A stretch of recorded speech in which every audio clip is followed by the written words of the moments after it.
ఒకసారి గెలిచి 5 ఏళ్లు సర్పంచ్గా పనిచేసిన వారు మళ్లీ పోటీ చేయాలని, పదవి దక్కించుకోవాలని ఆశపడుతూ ఉంటారు.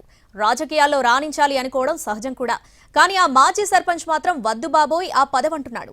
మళ్లీ పోటీ చేస్తే బతుకు ఆగమవడం ఖాయమంటున్నాడు. ఇంతకీ ఎందుకలా అంటున్నాడో చూద్దాం.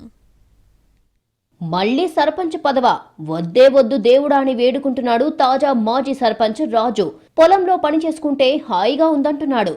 రంగారెడ్డి జిల్లా కొత్తూరు మండలం మక్తగూడ గ్రామ పంచాయతీకి సర్పంచ్గా పనిచేశారు కాట్న రాజు. మళ్లీ సర్పంచ్గా పోటీ చేసే ఆలోచన ఉందా అని గ్రామస్తులు సన్నిహితులు ఆరాధిస్తే ప్రశాంతంగా బతకనివ్వండి, మరోసారి పోటీ చేస్తే బతుకు ఆగమవడం ఖాయమంటున్నాడు. సర్పంచ్ పదవి అంటే గౌరవ మర్యాదలు దక్కుతాయనుకున్నా, అభివృద్ధి కోసం ఎంతో చేశా, చివరికి 14 కేసులు, 50 లక్షల రూపాయల అప్పు బహుమానంగా మిగిలాయంటూ కాట్నరాజు ఆవేదన వ్యక్తం చేస్తున్నాడు. సర్పంచ్ ఎలక్షన్లకు నామినేషన్ వేయలేకపోతున్నా.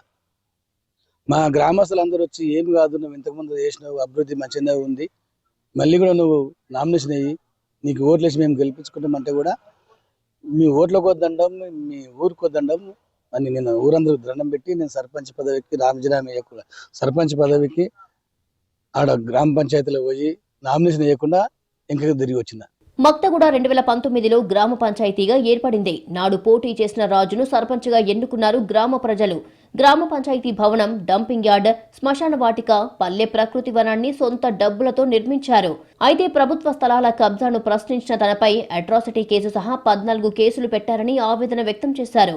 ప్రభుత్వం నుంచి నిధులొస్తాయనే నమ్మకంతో సొంతంగా 50 లక్షల రూపాయలు వెచ్చించి భూగర్భ మురుగునీటి కాలువలు, సీసీ రోడ్లు పూర్తి చేశారని, కానీ సర్కార్ నుంచి రూపాయి రాలేదని వాపోయారు. దీంతో ఈ ఎన్నికలకు దూరంగా ఉండాలని నిర్ణయించుకున్నారు. వ్యవసాయం చేసుకుని జీవనం సాగిస్తారని రాజు తేల్చి చెప్పారు. గ్రామ పంచాయతీ బిల్డింగ్ 20 లక్షలు శాంక్షన్, 20 లక్షలు సరిపోకపోతే 2 లక్షలు ఎక్స్ట్రా పెట్టి కట్టిన దానికి జీపీలకి ఏమైనా అమౌంట్ వస్తే తీసుకుందామని. ఎన్ఆర్జిఎస్ వరకు జీపీ బిల్డింగ్, హెచ్ఎండిఏ వరకు 4 సీసీ రోడ్లు, 4 అండర్ డ్రైనేజ్ వరకు, ఒక్కొక్కటి 5-5 లక్షలు. ట్రాక్టర్ డీజిల్ పైసలు లేకపోతే అప్పులు చేసి ట్రాక్టర్ డీజిల్కి పోయించిన చేసి నా సొంతం డబ్బులు కాకుండా అప్పులు తెచ్చిన 4 రూపాయలు 3 రూపాయల మిత్తికి అప్పులు తెచ్చి నేను గ్రామ పంచాయతీ డెవలప్ కోసానికి పనిచేసిన. నాకు ఇంకా 50 లక్షల చిల్లర రావాలి. వార్డు మెంబర్గా గెలిస్తే చాలు సర్పంచ్, ఆ తర్వాత ఎంపీపీ, జెడ్పీటీసీ, ఎమ్మెల్యే, ఎంపీ ఇలా పొలిటికల్ కెరియర్ను చూసుకోవాలని చాలా మంది ఆశపడుతుంటారు. కానీ కాట్నరాజు తన దారి పొలం బాటేనంటున్నాడు.